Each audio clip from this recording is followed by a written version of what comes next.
Now, this may be Christianity's most important church, but the guy who's got the key is Muslim. Adid, hi. This is the key to this church?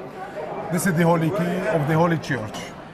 How come you have it and your family have it? They gave our family to be the custodian of the Holy Sepulchre Church, and it's going from father to son.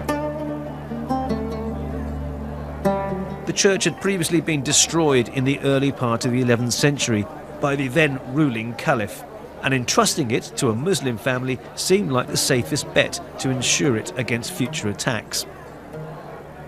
Every morning at 4 a.m, Adib opens the door and then has to return to lock it in the evening. He's not paid for this duty. I'm proud about this job, and we are here in Jerusalem, Muslims and Christian, we are living together, we are brothers here. Disaster has struck twice over the centuries, with a fire and an earthquake causing extensive damage. And throughout, arguments became very fierce and protracted between the different denominations as to how and who was going to fix the thing. They could not reach any consensus, any agreement.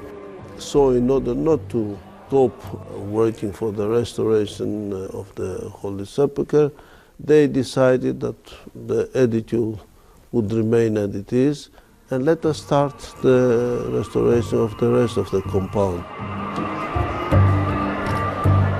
Because of all the infighting, it took a long time for all the parties to agree on a restoration plan for the ageing church. And even after that, it's taken 60 years to renovate the shrine. We were lucky enough to be granted a truly rare privilege to go and film inside the newly renovated burial chamber, called the Edicule. This is where Christians believe Jesus' body was laid to rest after he died on the cross. This is, for Christianity, the most important place in the world. Just this little square of 2 or 3 meters.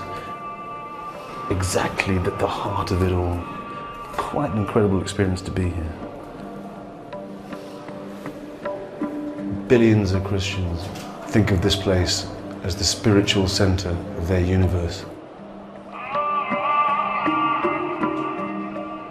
The extensive restoration work took 9 months, working on the small structure above the tomb.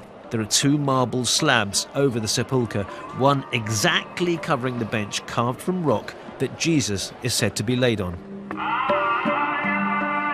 Archaeological proofs are quite consistent to say that Jesus was crucified on Calvary, which is inside this building, and laid into the tomb, which is inside also. Afterwards, what happened 3 days afterwards, it belongs to the faith, as we believe that he was risen. But that the historical man, Jesus of Nazareth, that he was crucified and laid in the tomb, there's many, many proofs, historical proofs that are showing that. The one side is the conflict, but the other side is the effort to run this place and do it together. And I think that's somehow a miracle.